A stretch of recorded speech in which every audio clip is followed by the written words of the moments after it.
Amazina ganje nubanyita Reverend Nicolas Tuyagwe ndi umurisa ubisa bwa Kisaza ubusaba dikono bwa Humura uburebereze no bwa Rwenzo Diocese kandi Bishop wanje ni Right Reverend Robert Kisembo Kisaza neshangwa mu district ya Kegegwa ukashesha kanasimaranga munonga umugisha muhango kunatunga ukugamba n'abantu abarukundeba ukishira munonga kigambo cya Ruhanga ndakusimaranga watumisi yatwena turyabahurire kandi akatwereza no mu gishogo Elizoba nyenda gamba kigambo cyo kufumuza kwa Ruhanga aha abantu abarukumwesega tuza kucishamo muri Isaya shura ya 24 no mushororongo ogwikumi nahagera hati wa akutandika no mushororongo gwa 8 Mkonki wa Israeli mwiru wanje Yakobo natorine uruzaro wa Abrahamu munywano wanje yona Yeserenki hamu herwensi kandi kakwiha muhenshonda zayo zahare nikugera nti uryo mwiru wanje nkakutorana tinda kucwire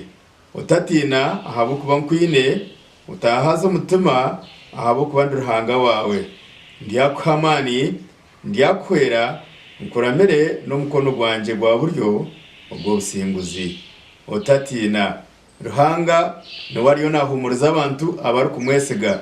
nubwo wakubugabugana borabugabugane n'ibizibu bingi nubwo rabugabugane n'indwara abantu babugabugine n'amabanja abantu baferirwa abantu babo batanukana na Ruhanga washotorhanga kabacwa washotorhanga kabanga konkerizo mukasheshaka yabona kumurza munywano wanje ngo tatina ahabo kuba nkwine ebintu binje bukutire abantu batungira kwangwa abantu bakana kwenda kubabinga hacyaro konkara hangerizo bayanagambaniwe ngo tatina ahabo kuba nkwine harhoro hanga orukumanya abantu tabarukumanya abantu tabarukucenga abantu nabasa kwanga konkara hanga tarukwanga abantu nabasa kurwanasa konkara hanga tarukurwanasa mbwene hati yabana kumuriza munywano wanje yagera ngo tatina ahabo kuba nkwine kandi yajya ngo otahaza umutima ahabo kuba Ruhanga wawe nabwo icyo bintu kubera kutere amabanja kugarishe indwara zitakucengwa abazi kuko barakurwanase konko tahahaza umutima ahabo kuba Ruhanga kwine yajya ati ndyakwamani ndyakwato mukono nkoramere no mukono gwanje gwa buryo kandi ubwo businguzi omukono gwa buryo bwo businguzo gwa Ruhanga tine ndijo muntu rukubasa gukwihamu yaeza kukwata na kurinda nabazugo no bakurwana sabata konkara hanga ahabuko kwise no mukono gwa buryo naiza kusinguza byona naija kurabyo mu ndwara naija kurabyo mu mabanja naiza kusinguza ahabo kubona we Ruhanga tatitwe no muzire wito mukuru tutwino ndijo tubene we twayesiga tubene we twayegamera umuri byona gumara umukuru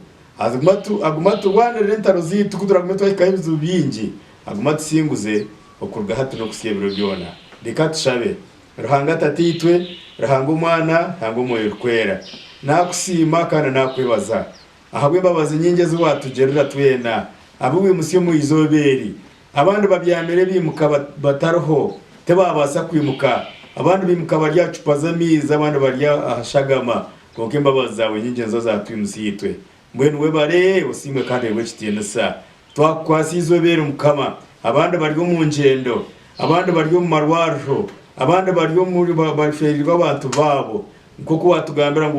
uraturambira no mukono gwa buryo buryo mu mushice ho mbuzirubwe buryo mu mukwateho mukwetenga kwe tweno twerezo usinge Yesu Kristo mukama wetu kandi no mugisha gwara mushobozi bwona ishito mwana no moyo kwera ngo bari mu mwena barukundeba ngo baha makaganyu ngo ba business zanyu ngo ba mirimo yanyu mugishogo gubarinde gubetororo ngo bimse gubatungure kutagabargaho